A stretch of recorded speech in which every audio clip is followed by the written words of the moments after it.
esta es una exposición única, es una exposición histórica, es la primera vez que se está narrando la historia del Vaticano por medio de estas piezas de arte.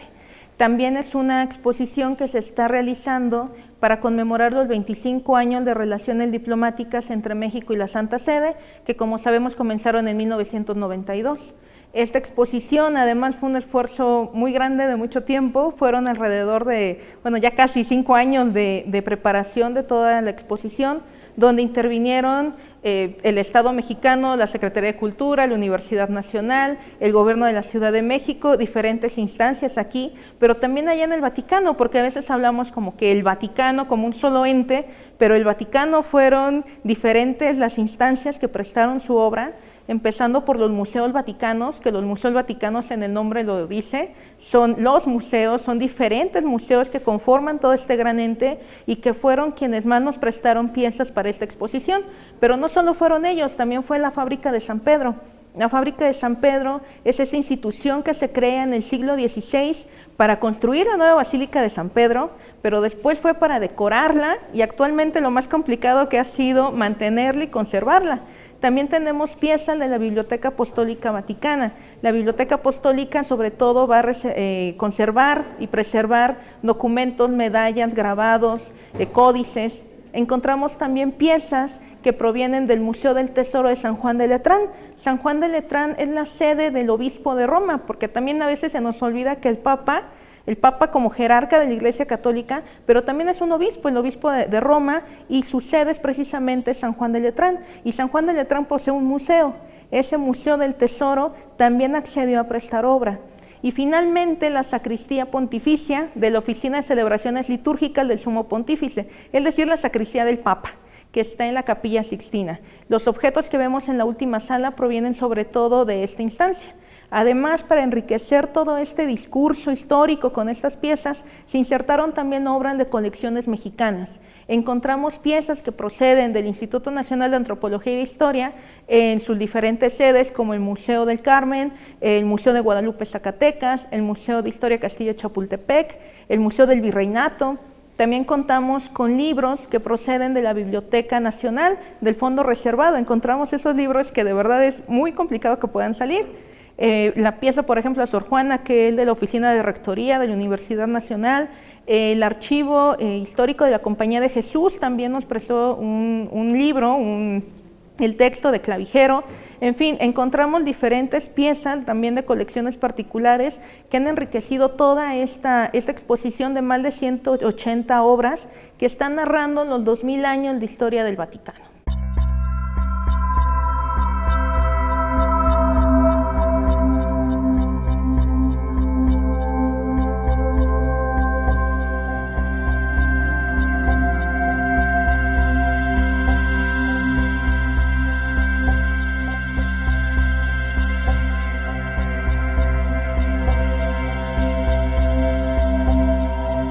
La exposición, como comentábamos, es una exposición histórica. En la primera sala lo que encontramos es esa introducción a esta parte histórica. Lo que tenemos son estas dos grandes piezas, que es la Custodia Lateranense y el Trirreño de Papa León XIII. Estas dos obras están significando este simbolismo que tiene el Vaticano, porque la triple tiara es este significado del Papa como rector del mundo, como padre de los príncipes y de los reyes, pero también como vicario de Cristo. Es esta corona, esta triple corona o triple tiara, o también conocido como trirreño, que simboliza al Papa como esta figura de poder en el Vaticano, y que ese símbolo lo encontramos en el escudo de la bandera vaticana y en los escudos de todos los pontífices. Pero del otro lado tenemos esta parte del simbolismo espiritual y del ceremonial, que es esa majestuosa custodia lateranense o ostensorio, y que lo que representa es precisamente esto. Pero además lo podemos observar, tiene sumamente lleno de simbolismos, tiene ese momento en el que San Juan Bautista está predicando la llegada del Mesías. Está también el Padre Eterno con una filacteria del Hic est filius meus dilectus, este es mi hijo el muy amado. Encontramos las figuras de los 4 evangelistas, vemos que tiene incrustaciones de diamante, el de esmeralda, el de rubí, el de matistas, el bronce dorado. Entonces, esa es la introducción en la cual estamos empezando a decirle al espectador, al visitante, que va a encontrar estos dos aspectos. El aspecto ceremonial de toda esta historia vaticana, pero también la de poder del Vaticano, y que después lo vamos a ver reflejado con todos estos medallones de los pontífices.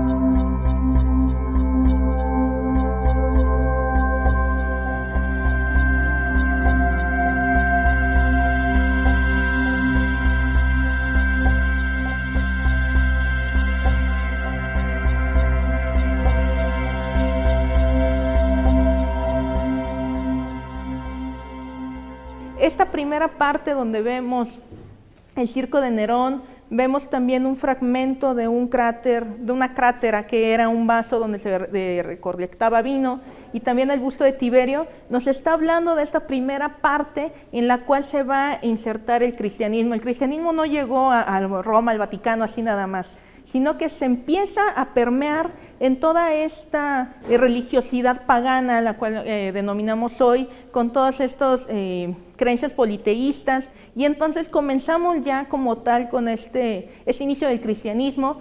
Pedro, como el primer papa, Petrus, y sobre esta piedra edificaré mi iglesia, y que encontramos también la crucifixión, el martirio de Pedro.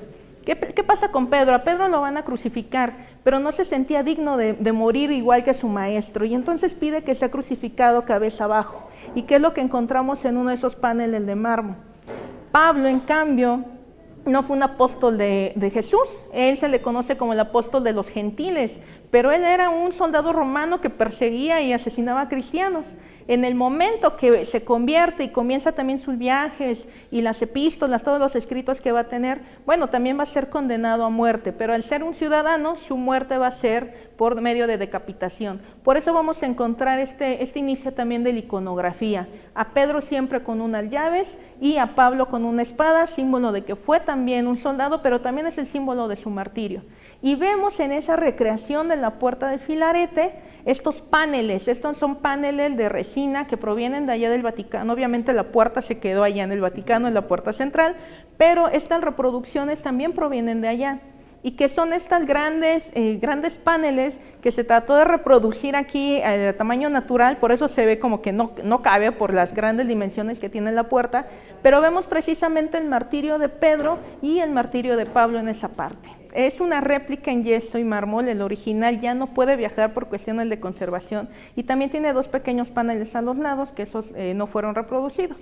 Este panel estamos encontrando precisamente ya una globalización de Roma, o sea, Roma siempre como capital del mundo, y que podemos ver, por ejemplo, del lado izquierdo tenemos estos soldados romanos, tenemos ya la vestimenta romana, pero vemos del lado derecho y lo que tiene es precisamente túnicas, tiene turbantes, tiene otro tipo de paños y de vestimenta, lo cual nos está diciendo toda la riqueza y las diferentes tipos de culturas que están conviviendo en Roma en estos años. Tenemos en el centro la figura principal, que es Pedro siendo crucificado boca abajo, cabeza abajo, y tenemos también la figura de un perrito allá abajo. Ese perrito parece como algo cotidiano, pero tiene un simbolismo. Ese simbolismo proviene de los evangelios apócrifos. Los evangelios apócrifos son aquellos escritos que por su datación o por el origen del escrito se han sospechado que pueden no estar o no ser fieles a la tradición, y por lo tanto no están insertos en la Biblia. Pero muchas de nuestras tradiciones y también de cierta información, sobre todo que va a ser plasmada en obras de arte, proviene de ellos. En uno de esos evangelios apócrifos se menciona este perrito. Se dice que cuando Pedro fue llevado a ese martirio, tenía también en ese momento unas comunidades cristianas que estaban muy temerosas de todo lo que estaba ocurriendo por ser cristianos, las persecuciones, los asesinatos. y entonces para que no cayeran en la fe, para que no renunciaran a ser cristianos, lo que decide hacer Pedro es mandar a ese perrito y que vaya con voz humana a contar ese milagro, el mismo milagro que había sido que el perro pudiera contar lo sucedido con Pedro. Va ese perrito de ese mensaje y esas comunidades que estaban escondidas, que estaban temerosas, recuperan nuevamente su fe y les dan las fuerzas para seguir siendo cristianos.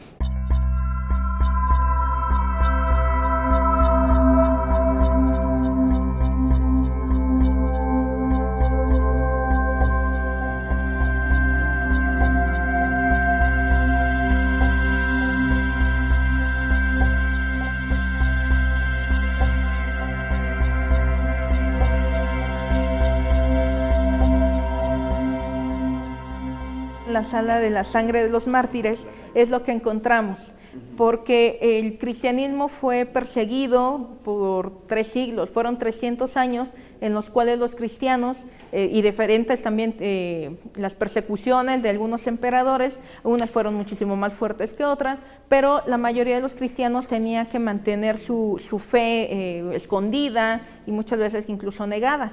Lo que sucede y lo que vemos en esta sala son esos 300 años de todas estas persecuciones. Vemos las reliquias de aquellos primeros mártires. Los mártires, para ser mártir, tienen que morir por su fe. Y encontramos que en esta época es sumamente abundante el número de mártires, porque muchos eran perseguidos precisamente por su fe. Encontramos también algunas lamparitas que provienen del arte paleocristiano y que eran las que se llevaban para poder iluminar las catacumbas. Encontramos también, por ejemplo, una lastra sepulcral, un frontal de sarcófago, digamos una lápida, la llamada celu, que es de un niño de 6 años que fallece y le ponen ahí la fecha en latín del deceso, pero también la figura de Pedro y de Pablo. Ya encontramos también esa iconografía con un sentido de que en el más allá van a seguir siendo cuidados por los santos. Vemos, por ejemplo, ese velo de Santa Cecilia, pero ese velo también es intervenido posteriormente. Santa Cecilia es del siglo II, pero en el momento ya en 1599 ya empezaban los preparativos para el jubileo de 1600 y deciden exhumar el cuerpo de Santa Cecilia y llevarla a una nueva parroquia precisamente designada para ella. Y en el momento que exhuman el cuerpo, encuentran ese velo que estaba cubriendo su rostro. Encuentran el cuerpo incorrupto y ya en este ambiente de jubileo en la ciudad de Roma, sobre todo después de todo esto que había sido la reforma luterana y que se había perdido un poquito esta idea de las reliquias, empieza otra vez ese fervor católico cristiano y entonces toda la ciudad iba a seguir el cuerpo de Santa Cecilia a su nueva parroquia. Y entonces deciden que ese humilde velito que cubría su cabeza tenía que ser enriquecido. De un lado, que es el que podemos observar, está bordado con hilo de oro y también tiene incrustación de perlas, y que eso data ya del siglo, 1599, 1600, y que el primer velo, el velo original, es siglo IX. Vemos también ahí un Miguel Cabrera ya del siglo XVIII, de los máximos expositores de la pintura novohispana, y lo que vemos ahí es San Dionisio Papa. San Dionisio está precisamente en esa sala porque él es del siglo II, y lo que él hacía era escribir en contra de todas las herejías. Por eso vemos ahí una serpiente que está representando precisamente las herejías. La particularidad y lo que destaca tanto en esta obra es que Cabrera no enmarcó esa pintura. Lo que vemos es un llamado trampantojo, una trampa para el ojo, porque lo que estamos viendo es que él pinta un marco, pero si lo vemos a la lejanía parece, hasta se ve la moldura de la madera y se ve todo, pero en realidad es el lienzo liso que no tiene todo este marco, pero que Miguel Cabrera precisamente hace esto para que pudiéramos pensar que está enmarcado la figura de San Dionisio. Igual estamos viendo una pintura, un óleo de Antiveduto Gramática de las Santas Práxedes de Pudenciana, recogiendo la sangre de los mártires. Y entonces vemos también la importancia que se tenía a la recolección de la sangre, recordando también la tradición cristiana y el simbolismo que tiene la sangre en cuanto a que es el vino y la sangre con Jesús, pero que también esa sangre no podía ser derramada. La historia cuenta que estas 2 hermanitas, hijas de un senador, prestaban su casa para todos estos encuentros y las ceremonias de los cristianos, y en un momento que ellas se van, llegan, descubren a los cristianos y van a ser asesinados, masacrados 23 de ellos. Cuando ellas regresan, ven todos esos cuerpos ahí tirados y deciden que no pueden quedarse así. Van a sepultar a cada uno de ellos a las afueras de Roma, como era la costumbre en las necrópolis, pero después toda esa sangre derramada deciden recolectarla. Por eso ahí vemos las esponjitas y vemos también que exprimen esas esponjas y las ponen en esas vasijas, después en jarrones de vidrio que también van a ser enterrados a las afueras de la ciudad, con una idea y un simbolismo de que esa sangre derramada no se queda así nada más como si nada, sino también hay una importancia de ellos, recordando que la sangre de los mártires es semilla de cristianos. Y enfrente precisamente de esa pieza encontramos un combate con las fieras, que esta procede, el de Franz Floris, y que es de arte flamenco, y es una tabla. Lo que es maravilloso es que vemos, incluso si nos vemos de frente, tiene toda la cubierta de protección de vidrio, pero se alcanzan a ver muy bien los tablones. Y también estamos viendo que dista un poquito de la tradicional pintura italiana, porque esta es pintura flamenca, pero sigue un manierismo italiano. En esta idea vamos a ver que son diferentes posturas, no son posturas hieráticas o tiesas, sino que hay muchísimo más movimiento, hay contorsión. Vemos a la figura principal que está sosteniendo la cabeza del jaguar, hay tensión en los músculos, tensión también en los muslos, y vemos que es también una de las muertes tradicionales que podemos encontrar, que era que llevan muchos cristianos al circo romano. Incluso en la parte de atrás vemos toda esta arquitectura del circo, pero también ahí el pintor nos deja una trampita, nos está dando por ahí un secreto, porque ahí está el combatiente está agarrando al jaguar, pero encontramos a otros que ya están siendo devorados por los leones. Pero si nos fijamos un poquito hacia atrás, en el centro, un poquito hacia la derecha, lo que estamos viendo es precisamente a alguien que no está peleando con el león, lo que está haciendo es acariciarlo. Y entonces es esta idea de que ante la violencia la fe también puede combatirla, incluso vencerla y controlarla. Y es todo este mensaje que nos da este artista. Ya en esta última sala vemos ese video, como bien dices, también con estas ideas interactivas, una reproducción de las catacumbas que acompaña el video y también estos elementos didácticos, porque ahí vamos a encontrar la importancia de la tumba de Pedro. Pedro, después de su martirio, va a ser sepultado como era la costumbre en las afueras de la ciudad, porque Roma era una ciudad amurallada. Por higiene, por leyes, no podían tener cementerios adentro, sino siempre van a ser afuera de la ciudad. Lo importante es que la tumba de Pedro y todo este simbolismo para la Basílica Vaticana es que ahí se colocó una piedrita roja donde dice aquí está Pedro.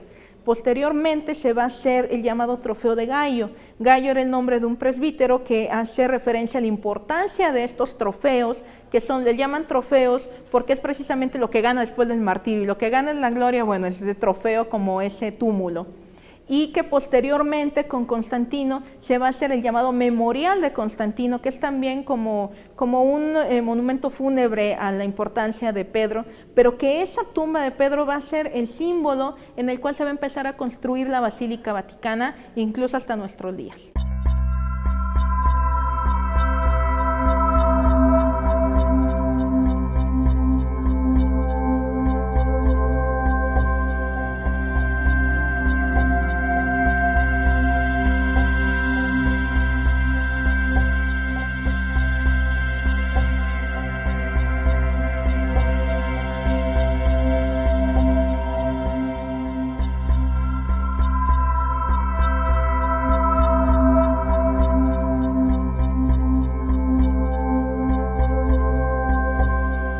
Lo que vemos es que estos 300 años de persecución, de martirio de los cristianos, bueno, también empieza a dar frutos para la misma fe. Lo que sucede es que ya en el siglo IV, principios de los años 300, ya hay cada vez más y más cristianos, tanto que hay una persona muy importante que ya es cristiana y es precisamente Santa Elena. La importancia de Elena es que es la madre del emperador Constantino, y como madre va a tener mucha influencia también para su hijo. Encontramos esta maravillosa pieza del Veronés, que es el sueño de Santa Elena, y lo que está representando es precisamente esa visión. Cuenta la tradición que Santa Elena empieza a quedarse dormida y tiene esta visión donde encuentra un angelito con una cruz, donde se le pide que su misión sea buscar la verdadera cruz.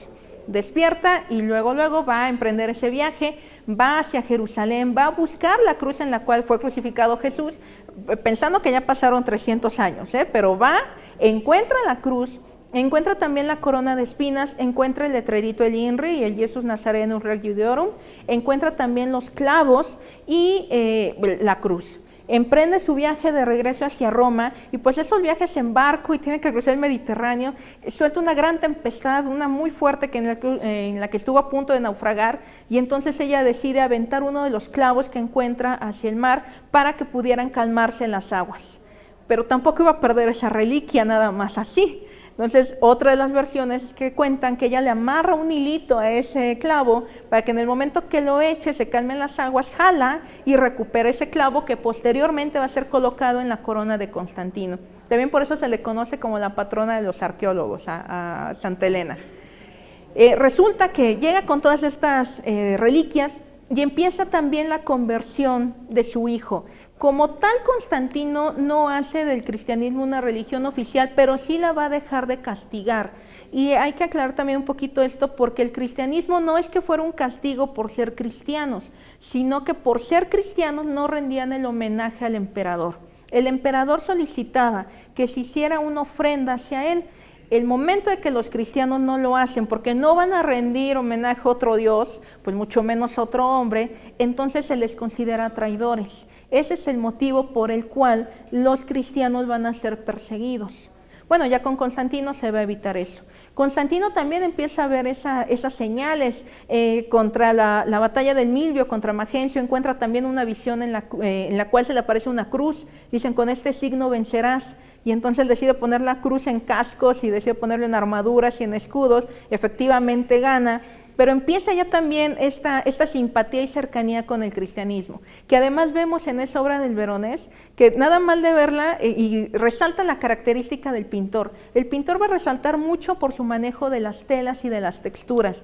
Vemos una obra en la cual sale Santa Elena representada muy a la manera del Renacimiento, obviamente no es algo del siglo IV, pero vemos ese estampado en su vestimenta, se ve incluso pesado, vemos ese manejo del velo, la gasa, se ve también el terciopelo y viene hasta la vuelta del terciopelo, se ve la textura también de la cruz que sostiene el ángel, hacia atrás hay un tapiz también con un estampado, vemos también esa columna de mármol y se ve también esa escultura de bronce. En fin, todo este manejo de las texturas es lo que va a caracterizar a Paolo Cagliari, llamado el Veronés. Y que precisamente en conjunto tenemos la pintura y después tenemos el relicario con un huesito del brazo de Santa Elena, el cual también el relicario tiene la forma del brazo y sostiene precisamente una cruz, porque va a ser Elena quien va a encontrar la verdadera cruz. Y que son piezas, y que es otra característica de esta exposición, es que son piezas que no vamos a volver a ver juntas, porque el Veronés procede de la Pinacoteca Vaticana, de los museos vaticanos, pero el relicario es del Museo del Tesoro de San Juan de Letrán. Entonces son piezas que ahí están dialogando muy bien, pero que va a ser muy complicado verlas juntas. Incluso si nos agachamos un poquito, vamos a ver que ese relicario que tiene la forma de un brazo va a empalmar muy bien con ese brazo que está sosteniendo a una Santa Elena somnolienta.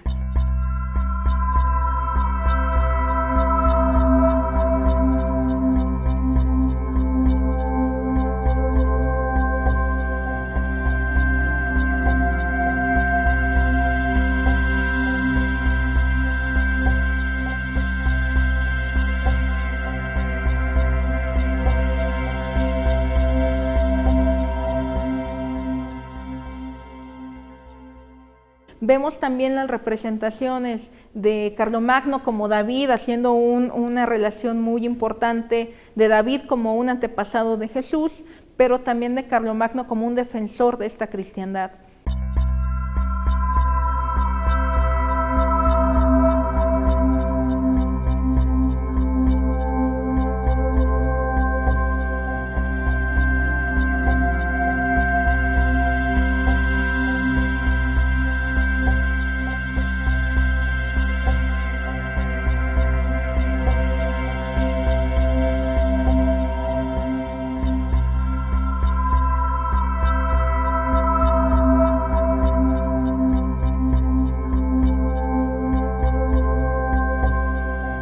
Estamos viendo también dos tablas medievales de Olivuccio di Ciccarello de 1404, en la cual vemos estas obras de misericordia, y que además en esa parte podemos ver la arquitectura, la vestimenta de estos personajes del siglo XIV, y que estamos viendo, XV, y que estamos viendo también estas obras de misericordia. Ya no solo se van a retratar a los papas o a los santos o ángeles, sino que van a ser estos mismos cristianos los que nos están diciendo cómo se tiene que comportar el cristiano. Por eso vemos el dar de comer al hambriento, dar de beber al sediento, hospedar al peregrino, y que incluso tenemos ahí esas pequeñas insignias de peregrinaje. Empiezan las grandes peregrinaciones a Roma, a Jerusalén, posteriormente a Santiago de Compostela. Vemos también esa reliquia de San Francisco de Asís, un fragmentito de su hábito, de su sayal, que también está en el Museo del Tesoro de San Juan de Letrán, y que enfrente vemos precisamente la obra de Barocci, donde representa a San Francisco recibiendo los estigmas.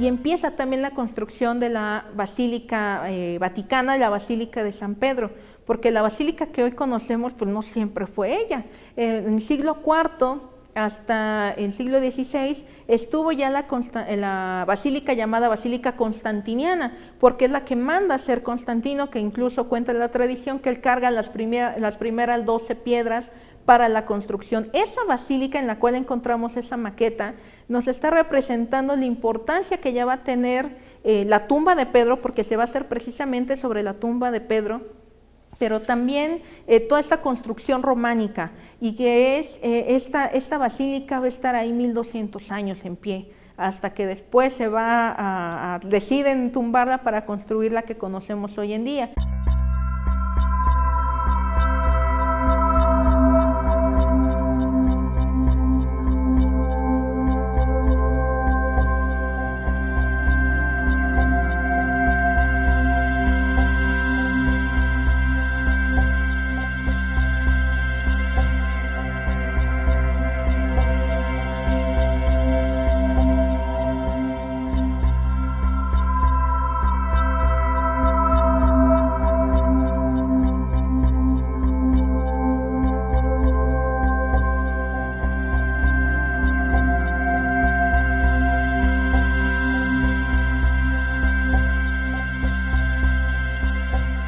Hay una pequeña sala donde vemos las obras de San Ignacio de Loyola y de San Francisco Javier, los dos jesuitas más importantes de la Compañía de Jesús, pero que son precisamente un guiño hacia la historia del propio edificio que los alberga, que es el antiguo Colegio de San Ildefonso, que también fue un colegio jesuita.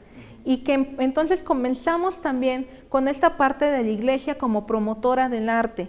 La iglesia promueve, la iglesia colecciona y también conserva estas obras de arte.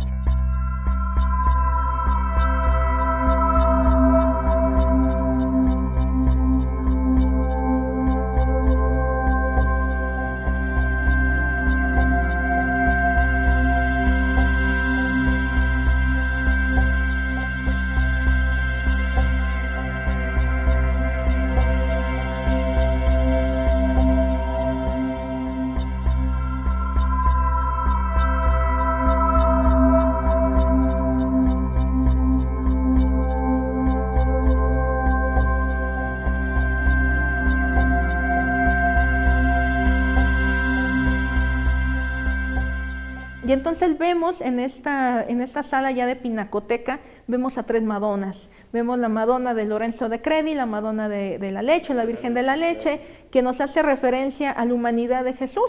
Jesús como Dios, pero también como hombre, y como hombre fue amamantado por su mamá. Vemos a Sassoferrato, cual tiene al niño y tiene una luna bajo sus pies, que también podemos decir es una Inmaculada Concepción, pero la Inmaculada nunca lleva niño. pero ese niño en su manita lleva un rosario, entonces también es una Virgen del Rosario. Y vemos del otro lado a Pedro da Cortona, que tiene el momento en el cual la Virgen le está entregando a Jesús precisamente a San Francisco de Asís. Y son tres diferentes representaciones de la Virgen con el niño y cómo la van a manejar diferentes pintores. Igual vemos un fresco de un ángel tocando el laúd y que vemos hasta la forma que está un poquito curva. ¿Por qué? Porque era la parte que estaba en la cúpula, eran los ángeles músicos, estaban tocando diferentes instrumentos, estaban también los evangelistas. Se destruye esa iglesia de los santos apóstoles de Roma y tratan de rescatar estos frescos. Entonces, por eso encontramos esa curvatura en ese tipo de pintura y que también nos está mostrando otras de las técnicas de las obras, en este caso del fresco. Y seguimos caminando por esa Pinacoteca Vaticana, vemos la obra de Rafael Sanzio, que es la Caridad, y que parece ese pequeño pedacito de madera, que además es óleo sobre madera, y que parece que está iluminada, y entonces vemos y no hay focos ahí, o sea, se ve iluminada y se ve en realce porque es la propia técnica del pintor. Vemos estos dos ángeles a los lados, que parece que como si fueran esculturas y se ve hasta el relieve, y en el centro esta Caridad. Del otro lado estamos viendo a Gian Lorenzo Bernini con que se piensa que es un autorretrato de él siendo joven y que es otro manejo de la luz y de la pintura. Del otro lado también estamos viendo a Guercino con esa incredulidad de Santo Tomás, eso de que hasta no ver, no creer, y hasta que no meta 1000 dedos en sus llagas no voy a creer que resucitó. Bueno, ahí se ve perfectamente plasmado ese episodio. Y al lado encontramos a Guido Reni con ese San Mateo con el ángel, en el cual también destaca mucho ese volumen que da la barba del Mateo y también de su cabello con unas pinceladas muy, muy sutiles. Y que además son obras boloñesas, también es de que no todo va a ser obra romana, porque a veces decimos, es obra italiana. Bueno, Italia no existe en esta época, existen los diferentes reinos, y encontramos pintura de Venecia, pintura de Roma, pintura de Florencia, pintura de Boloña, y lo que estamos viendo también son diferentes etapas, es arte barroco, es arte clasicista, es arte del Renacimiento. Del otro lado vemos la única obra de todo ese conjunto que no proviene de la Pinacoteca Vaticana. Esta proviene del Museo de San Juan de Letrán, de la sacristía, y fue una obra que estaba ahí en la sacristía ya un tanto abandonada, estaba en muy mal estado de conservación, y que se decide restaurar precisamente para que venga a México. Esa obra, que es la Anunciación de Marcello Venusti, nunca ha salido del Vaticano, no la conocen en el Vaticano. Terminaron de restaurarla en mayo y llegó aquí en junio.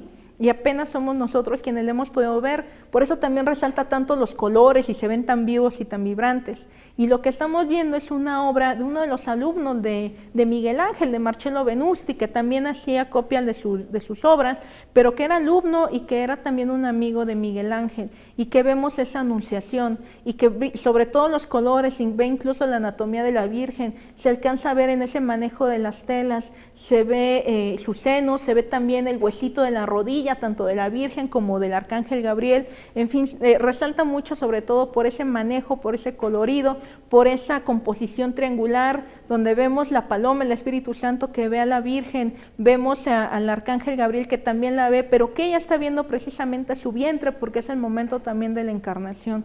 Y vemos también esa magnífica obra que es Tiziano, y que lo vemos como la imagen de toda la exposición, que es la Virgen dei Frari, o la Virgen con el Niño y los Santos, y que está representado arriba ese mundo celeste con la Virgen entregándole al niño, y abajo los santos. Y los santos que estamos viendo son Santa Catalina de Alejandría, San Nicolás de Bari, San Pedro ya con sus llaves. Vemos a dos santos franciscanos que son precisamente San Antonio de Padua y San Francisco de Asís, y por último San Sebastián. Lo que resalta mucho es que los dos santos franciscanos nos dan la espalda. Nosotros los vemos de frente, y los demás santos están también viendo hacia el frente, pero ellos están dando la espalda, y es precisamente porque Tiziano, que ya era el gran Tiziano, el retratista del emperador Carlos V, y todo el mundo quería que lo retratara, y querían una pintura de él, es que hizo y tuvo el atrevimiento de que esos dos santos estuvieran viendo precisamente su firma. Lo que alcanzamos a ver es un letrerito que dice Tiziano faceva, es decir, lo hizo Tiziano, y que además estaba en un convento franciscano. también podríamos pensar que así como todos los franciscanos se están viendo de frente, pues los otros dos, que son los santos más importantes de los franciscanos, también están viendo hacia el frente, pero lo que están viendo es precisamente la firma del artista.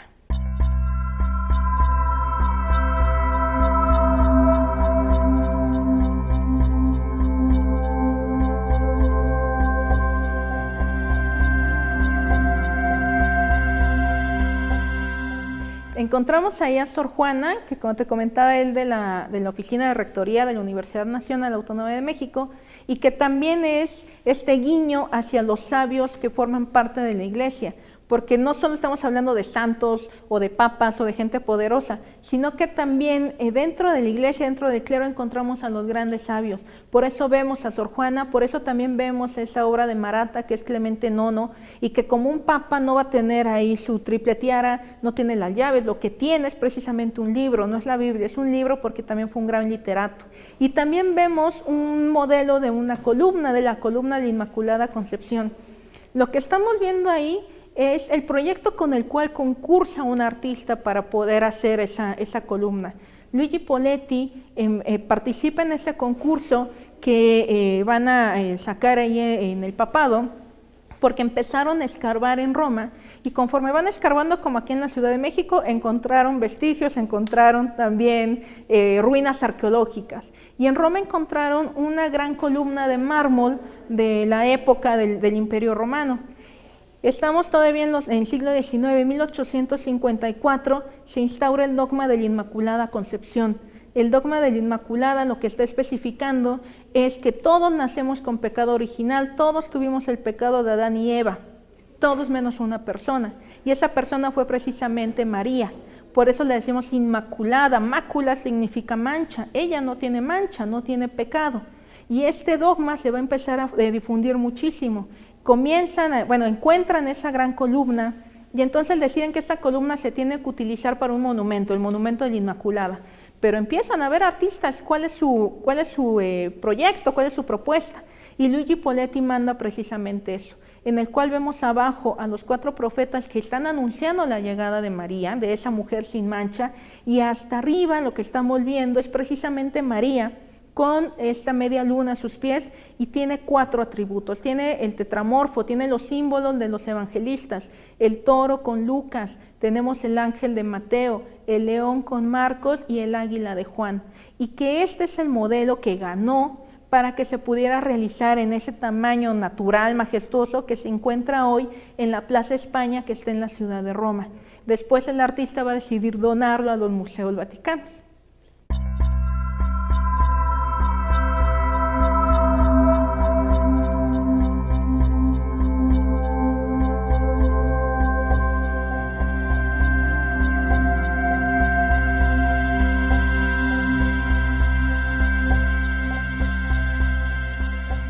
Aquí lo que encontramos es precisamente este tapiz o gobelino, de una serie de la vida de Urbano VIII.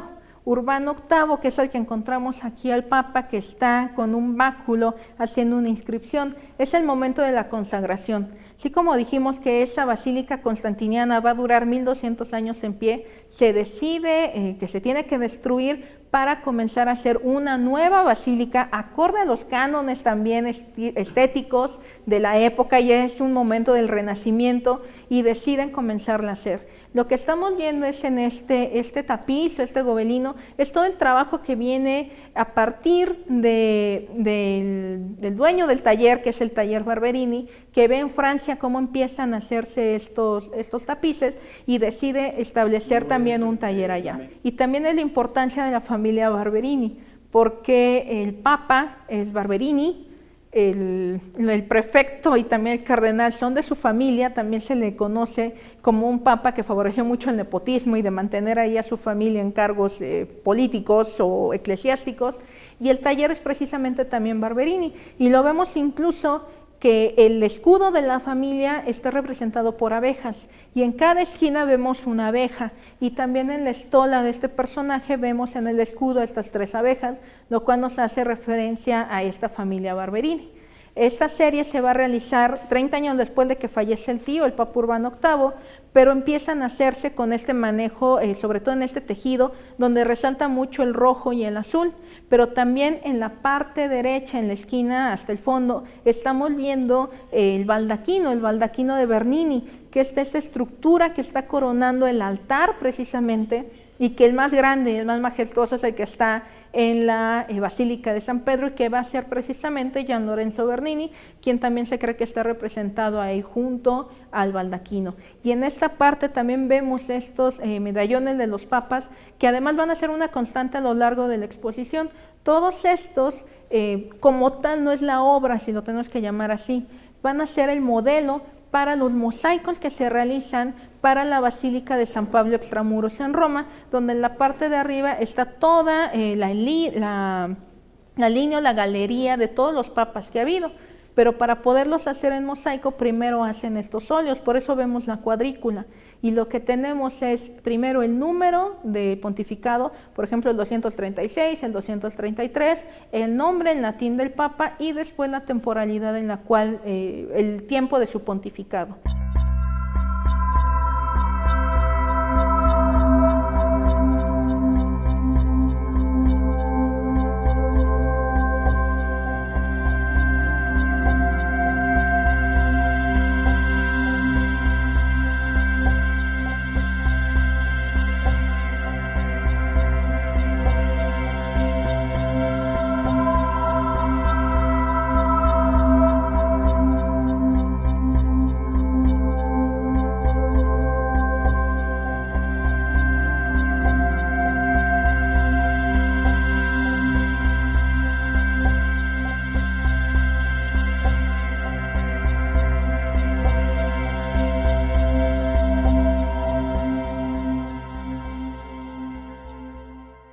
Aquí es donde empieza a verse ya la idea de esta nueva basílica, que en la siguiente sala se puede observar que es todo el nacimiento de la nueva Basílica de San Pedro, en la cual encontramos estos grabados que están diciendo cómo se van a hacer, pero además es el Renacimiento. ¿Quiénes van a hacer esa nueva basílica? Pues los grandes artistas del Renacimiento. Encontramos que Miguel Ángel va a diseñar la cúpula, y es una cúpula enorme, y además doble, porque es toda esta idea también como de la cúpula de Brunelleschi de Firenze, que es una dentro y otra encima para que pueda soportar el peso.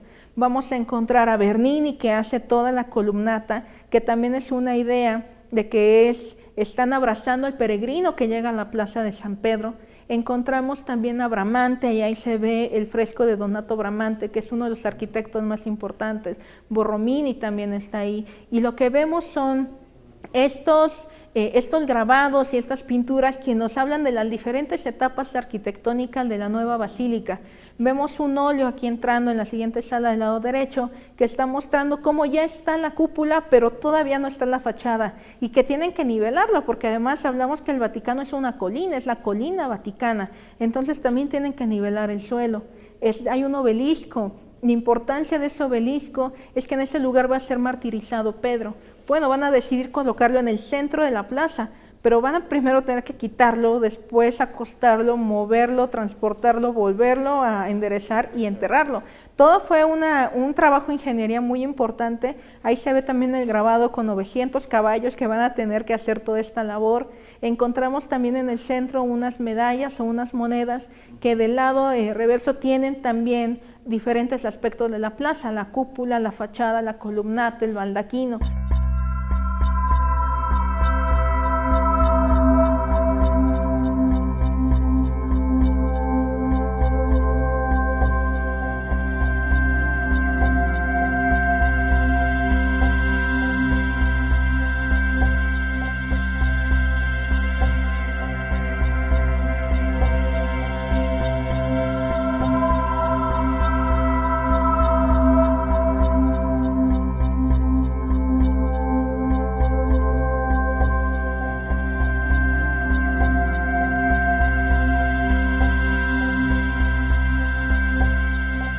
La siguiente sala ya es la iglesia moderna. A partir ya de que encontramos esta basílica como el símbolo del poder papal, vamos a ver también esta parte política del clero. vamos a ver que desde el siglo VIII el Vaticano y sobre todo el pontífice va a empezar a recibir también como dones o como regalos extensiones de territorio, tanto que conforman los llamados estados pontificios, a donde en el siglo XVIII llegarán los jesuitas. Pero esos estados pontificios va a ser alrededor de un tercio de lo que hoy conocemos como Italia. Y tenemos las cortes con los papas, tiene todos estos estados pontificios, y lo que estamos viendo también ahí es el momento en el cual se pierden esos estados. Vamos a llegar ya a la segunda mitad del siglo XIX, en lo cual comienzan las guerras de unificación italiana. 1860, 1870, encontramos esta llamada, la campaña de Giuseppe Garibaldi por la unificación italiana. Pero para poder empezar toda esta unificación, tiene que pelear en contra de los gobernantes de los reinos.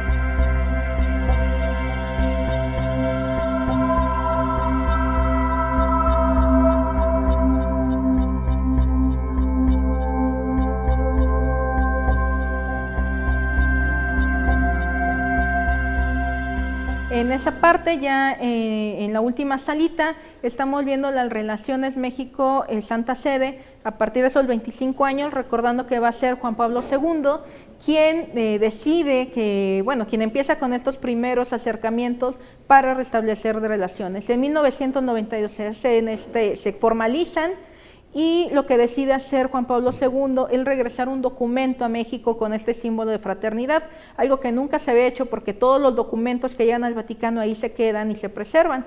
Él decide regresar un códice que había llegado allá desde el siglo XVI, que es un herbario, es el Códice de la Cruz Badiano, y decide regresarlo, lo conserva actualmente en la Biblioteca Nacional de Historia, y que nos lo prestó para esta exposición. Nos prestó el original 15 días, después nos dejó el facsímil, que es el que ahorita podemos observar, pero que es una muestra muy importante tanto de la historia de México del siglo XVI, como un símbolo de fraternidad y también un símbolo de amistad por parte del Papa para México.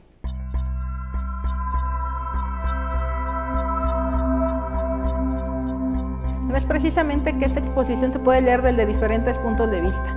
Quien quiera llegar a ver arte, todo lo que va a observar son piezas de arte y son testimonios de lo que es capaz de hacer el ser humano en 2000 años. Encontramos también, quien quiera ver una parte espiritual de su propia fe, va a encontrar estas reliquias, va a encontrar la historia de su fe, de su credo. Quien quiera ver también la parte histórica, vamos a encontrar estos 2000 años, los cuales estas piezas nos empiezan a narrar toda esta temporalidad de 2000 años. Quien quiera ver también algo de arquitectura, puede ver también las diferentes etapas de la construcción de uno de los símbolos más importantes para la humanidad, que es la Basílica de San Pedro, y cómo se empieza a construir. Quien quiera venir a ver solo para llenarse los ojos de maravillas, igual, y de verdad, cuando acaben de ver la exposición, que sí es una exposición larga, son 9 salas, sí es larga, pero de verdad después va a querer volver a ver con otros ojos, porque ya habrá visto algo, ya contamos con el catálogo de la exposición, contamos con la mini guía, entonces va a querer verla a partir del otro punto de vista. Y de verdad vale mucho la pena que quieran venir, que puedan venir, que se cansen un ratito en observar todo esto, pero que aprendan mucho y que se lleven todas estas piezas en la mente, porque va a ser complicado que regresen o que las volvamos a ver juntas otra vez.